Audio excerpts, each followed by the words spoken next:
क्या आप कुलधरा विलेज के बारे में जानते हो? ये एक ऐसा विलेज है जो राजस्थान के जैसलमेर के पास स्थित है। कुलधरा गांव अपनी काफी रहस्यमयी कहानियों के लिए प्रसिद्ध है, जिसमें से सबसे प्रसिद्ध और दिमाग हिला देने वाली कहानी है रातों रात गांव के 1500 लोगों का गायब हो जाना। और लोगों के गांव होने के बाद वो गांव आज भी खंडहर है, जहां पर कोई भी जाने की हिम्मत नहीं करता। इसकी वजह से वो एशिया का सेकंड मोस्ट हॉन्टेड विलेज बन गया, यानी एक श्रापित गांव। वंस अगेन हेलो गाइस, मैं हूं Avinash Kumar and welcome to horror stories.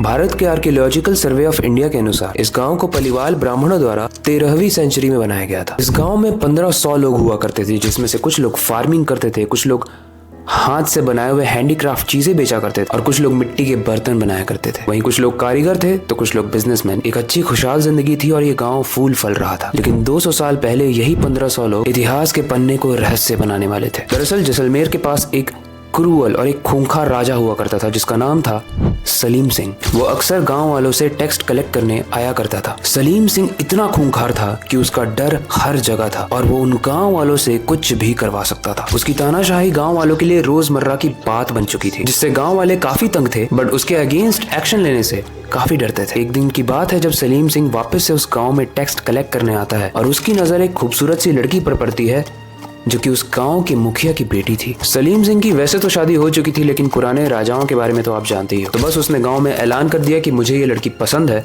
और मैं इससे शादी करके रहूंगा। गांव वाले सलीम सिंह के आदेश से काफी घबरा गए, क्योंकि सलीम सिंह ने इस बार उस जगह पर हाथ डाला था जो सलीम सिंह के सामने झुकता नहीं, यानी गांव का मुखिया। सलीम सिंह ने जाते जाते ये धमकी भी दी कि अगर मुखिया की बेटी की शादी सलीम सिंह से नहीं करवाई गई तो नेक्स्ट टाइम यानी टैक्स 2 गुना से बढ़ा दिया जाएगा। गाइस, उसी रात मुखिया और सारे मेंबर्स की मीटिंग होती है, जो वहाँ के सीनियर्स थे, और वो लोग प्लान बनाते हैं कि रातों रात ये गांव खाली करके एक दूसरे गांव में बसा जाए। इसमें सोचने वाली बात यह है कि गांव के लोग अपने मुखिया के लिए कितने ज्यादा लॉयल है कि मुखिया पे जब बात आई तो मुखिया को नहीं झुकने देंगे, और यही एक अच्छे फॉलोअर की क्वालिटी होती है। गाइस, उस गांव वालों ने बहुत बड़ी हिस्ट्री बनाई, क्योंकि रातों रात पूरा गांव खाली हो गया और सारे के सारे लोग अपना सामान बांध के निकल चुके थे। बट उस गांव को आखिरी बार देखते हुए मुखिया और वहां के सारे बड़े मेंबर्स ने, सारे ब्राह्मणों ने गांव को एक श्राप दिया कि इस गांव में ना कोई अन्न होगा और ना ही पानी बचेगा। ये गांव बस ऐसा ही खंडहर रह जाएगा।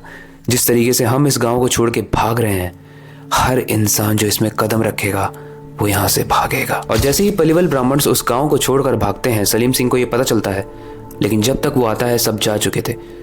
तो वो गुस्से में सारे गांव को आग लगा देता है। वैसे तो बहुत सारी स्टोरीज हैं, लेकिन उसमें से सबसे क्रीपी स्टोरी ये है कि जब सलीम सिंह ने आग लगाई थी तो एक परिवार के कुछ फैमिली मेंबर्स रह गए थे जो सुबह निकलने वाले थे, और उनकी वहां पर जलकर मृत्यु हो गई, जिसमें से एक छोटी लड़की भी थी। और गाइस, ऐसा माना जाता है कि जो भी वहां पे जाता है उसको उस छोटी लड़की के बुलाने की आवाज आती है। इनफैक्ट वहाँ जो बुढ़िया माँ थी वो आज भी वहां पे भटकती है और लोरी सुनाती है, और वो लोरी सुनने के बाद जो सोता है वो हमेशा सोता रह जाता है। गाइस, ये मन गढ़ंत कहानी नहीं है। कुलधरा आज की डेट में काफी श्रापित गांव माना जाता है और एशिया का सेकंड मोस्ट हॉन्टेड प्लेस माना जाता है, यानी डरावनी जगहों में सेकंड पोजीशन पे आता है। फर्स्ट पोजीशन क्या है वो इसके नेक्स्ट एपिसोड में बताऊंगा। लेकिन आपको क्या लगता है, क्या वहाँ सच में कोई छोटी सी लड़की है जो भटकती है, जो बुलाती है लोगों को, या वो बूढ़ी अम्मा जो लोरी सुनाती है अपनी? वैसे इतना कष्ट देने के बाद कोई भी मरता है तो उसकी आत्मा माना जाता है कि भटकती रहती है, बट इसमें आपका क्या मानना है? कमेंट में जरूर बताना। ये वीडियो कैसी लगी आपको, ये स्टोरी कैसी लगी, इससे रिलेटेड कोई भी फीडबैक हो